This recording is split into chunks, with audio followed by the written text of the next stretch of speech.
কুড়িগ্রাম পর্যন্ত যে কর্মসূচি পালিত হয়েছে, এই কর্মসূচি আজকের জন্য এখানে সমাপ্ত ঘোষণা করবে আমাদের আজকের অতিথি। আগামীতে যে নির্দেশনা দিবে আপনারা সবাই আমাদের সমন্বয়টাকে আপনারা সবাই চলে আসবেন। আপনারা আসবেন তো? ইনশাআল্লাহ।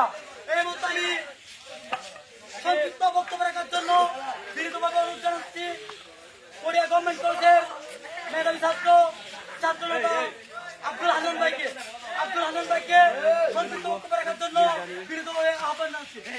বিসমিল্লাহির রহমানির রহিম। সংগ্রামী ছাত্র জনতা, আজকের এই বৈষম্য বিরোধী ছাত্র আন্দোলনের মিছিলে আপনারা সবাই আজকে যে উপস্থিতি দেখিয়েছেন, এটা হচ্ছে আমাদের কল্পনারও আরো অনেক বেশি হয়ে গেছে।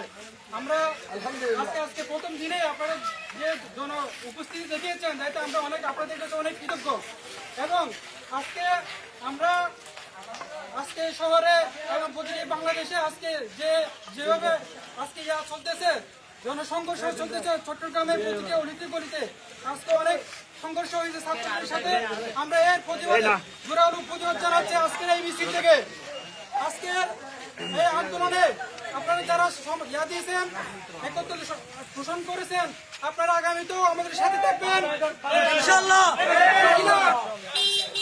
থাকবেন। আগামীকাল সকাল 10টায় আমরা এখানে আমাদের জমায়েত হবো। আগামীকাল আমরা আবার জমায়েত হবো। আজকের মতো আমরা এই যে আজকের মতো আমরা এখানে সমর্থন ঘোষণা করতেছি। আগামীকাল সকাল 10টায় আমরা সবাই এখানে উপস্থিত হয়ে আবার ওই জোরালো আন্দোলন চালিয়ে যাবো ইনশাআল্লাহ।